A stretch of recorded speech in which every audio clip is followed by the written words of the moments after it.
நண்பர்களே, கோவா அயன்மேனுக்கு இன்னும் 77 நாள் தான் இருக்கு. நான் நேற்று விளாக்லேயே சொல்லியிருப்பேன், நம்ம சைக்கிள் ஒரு பெரிய குடைச்சல் கொடுத்துச்சு அப்படின்ட்டு. வாங்க நான் என்னென்ன டீட்டெயிலாக கொஞ்சம் எக்ஸ்பிளைன் பண்ணுறேன். நம்ம இந்த சைக்கிள் வாங்கி 1 மந்த் கூட ஆகல, அதுவும் ஒரு 10 ரைட்ஸ் தான் நம்ம போயிருப்போமே மொத்தமா.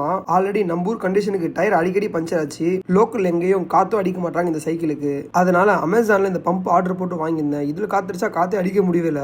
சரின்னு சொல்லி டெக்காத்லான் போய் நேற்று ஒரு பம்ப் வாங்கிட்டு வந்தேன். இதுல விலை கூட 1000 ரூபான்னு சொல்லியிருப்பேன். ஆல்ரெடி பின்னாடி வீல் ஒரு வாட்டி பஞ்சர் போட்டு இருந்தது. சரி பின்னாடி வீல் தான் காத்து அடிக்க முடியல, ஏன்னா வளைஞ்சிருக்குன்னு பார்த்து ஃப்ரண்ட் வீல் அடிக்கலான்னு பார்த்தா ஃப்ரண்ட் வீலையுமே அடிக்க முடியல. சைக்கிள் வாங்கி 1 மந்த் கூட ஆகலையா, அதுக்குள்ள ஃபர்ஸ்ட் ரிவ்யூ மனசே வரல. என்ன பண்ணலான்னு கமெண்ட் செக்ஷன்ல நீங்க வந்து சொல்லுங்க. அப்புறம் மதியானமா சாப்பிட்டு ஃபிஷ்ஷா எல்லாம் போட்டு ஜிம்மு கிளம்பிட்டேன். இன்னைக்கு சைக்கிளிங் போலாம் தான், மார்னிங் ரன்னிங்கே போல. கடைசியில் பார்த்தா இன்னைக்கு சைக்கிளிங் பண்ண முடியாத மாதிரி ஆயிடுச்சு. அதனால இன்னைக்கு ஜிம்முக்கு வந்து பேக் ஒர்க் அவுட் போட்டு பிரிச்சுட்டு சரி வெளியே தான் சைக்கிள் ஓட முடியலன்னு சொல்லிட்டு இன்னைக்கு ஜிம்லேயே ஒரு மணி நேரம் சைக்கிள் போயிடுச்சு. அருமையா முடிச்சுட்டு 2 லெக்கும் பார்த்தீங்கன்னா ரொம்ப ஹெவியா ஃபீல் ஆச்சு.